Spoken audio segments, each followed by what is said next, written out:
Hello everyone, আজকে বসে পড়েছি একটা গুরুদায়িত্ব পালনের জন্য। গুরুদায়িত্ব কেন বলছি, একটা ছোট বাচ্চাকে, তারপরে আবার গায়ে একেবারেই মাংস নেই, খুবই রোগা পাতলা আমার মেয়ে, যাই হোক, তো তাকে যদি 12 হাতের একটা শাড়ি পরাতে হয়, যে কতটাই ডিফিকাল্ট ব্যাপার। প্রায় 2 ঘন্টা আগে থেকে আমাকে প্রস্তুতি নিতে হয় যে কিভাবে রেডি করাবো ওকে।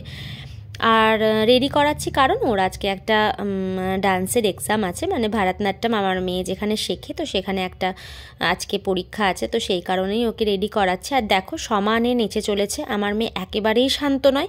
মেয়ে বলেই যে শান্ত হয় এটা এখনকার দিনে এটা একেবারেই ভুল প্রমাণিত।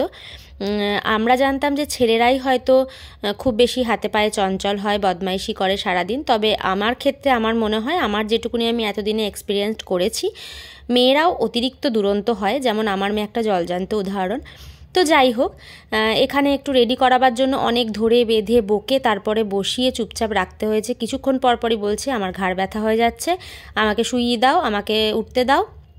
তো রেডি না করালেই নয়, যেহেতু নাচের প্রোগ্রাম, নাচে একটু হেভি মেকআপ না হলে ভালো লাগে না। তো দেখো সাজিয়ে অবশেষে এইটাই দাঁড় করিয়েছি। তো তোমরা মানে বলো যে আমার মেয়েকে কেমন লাগছে। লম্বা চুল বেঁধে তো মানে ও আনন্দে আত্মহারা যাকে বলে।